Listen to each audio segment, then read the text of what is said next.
10 ఏళ్ల పాలనలో కేసీఆర్ మొత్తం దోచుకున్నారని, పాలమూరుకు అన్యాయం చేసింది కేసీఆర్ అన్నారు బీజేపీ ఎంపీ రఘునందన్. ప్రజలు ఇప్పటికే బీఆర్ఎస్ ను మర్చిపోయారని, త్వరలో బీఆర్ఎస్ కు చరమగీతం పాడతారని అన్నారు.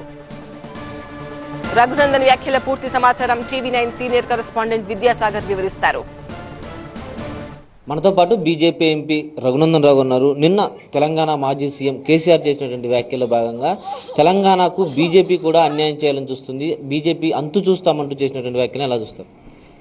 అంతటి పెద్ద పెద్ద పదాలు మాట్లాడకంటే ముందు చంద్రశేఖరరావు గారు, ప్రజలు ఎవరు ఎంత చూసిండ్రు, ప్రజలు ఎవరిని ఇంట్లో కూర్చోబెట్టిర్రు, మీరు భారత రాష్ట్ర సమితి పెట్టుకొని కర్ణాటకకి, మహారాష్ట్రకి, పక్క రాష్ట్రాలకు పోతే ఉన్న రాష్ట్రంలో మన పరిస్థితి ఏమైందనేది ముందు ఆలోచించుకోవాలి. పాలమూరుకి అన్యాయం జరిగిందంటే మీ వల్ల జరిగింది.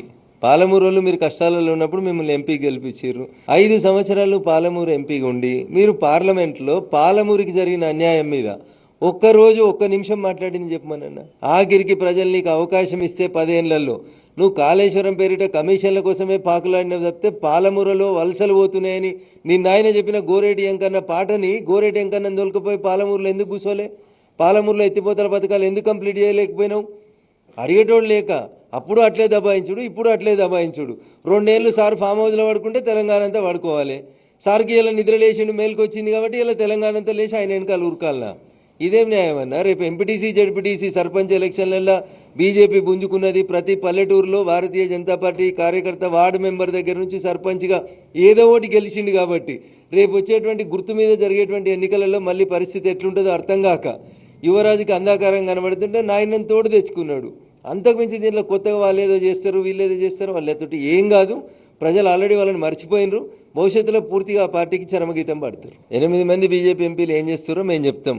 10 ఏళ్ళు మీరుండి ఏం దోసుకున్నారో కూడా చెప్తాం. 2 ఏళ్ల నుంచి ఈయనేం చేస్తున్నాడో కూడా మేము మాట్లాడతాం. మీ 8 మంది ఎంపీలు ఏం చేసారో కూడా చెప్తా. ఇప్పుడు కాంగ్రెస్ కూడా 8 మంది ఎంపీలు ఉన్నారు కదన్నా. మీ ఎంపీలు ఏం చేసిర్రు, ఏం తెచ్చిర్రు కేంద్రం నుంచి? మేమేం చేస్తున్నాం? 8 మంది మేమేం తెస్తున్నాం?